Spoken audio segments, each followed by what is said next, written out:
Madame la Présidente. Monsieur le Commissaire, après la mise en place par l'Union des pactes budgétaires et de stabilité, quelle est l'efficacité de votre gouvernance économique et financière? Les patriotes français font le même constat que vous et condamnent la dette abyssale, conséquence d'une privatisation de l'argent public par les marchés de capitaux mondiaux. Ce surendettement chronique fait des citoyens de futurs esclaves de la dette.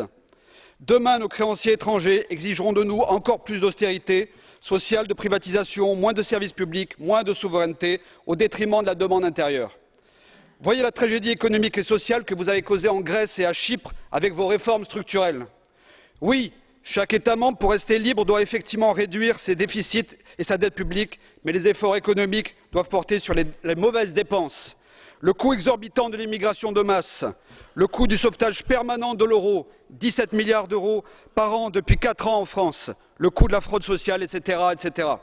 Pour un retour à l'équilibre des comptes publics sans austérité, les États souverains ont besoin d'instruments nationaux, maîtrise des frontières, de sa monnaie, de son budget, des banques et de la priorité nationale, etc., que votre Europe fédéraliste a précisément confisqués.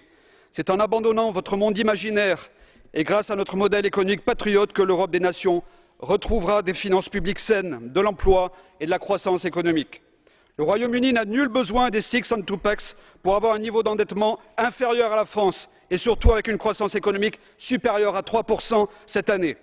M. Juncker a beau jeu de renforcer les règles de rigueur budgétaire pour rectifier les déficits excessifs des autres, alors que l'Union a 30 milliards d'euros d'impayés en 2014, soit un ratio budgétaire de 20%.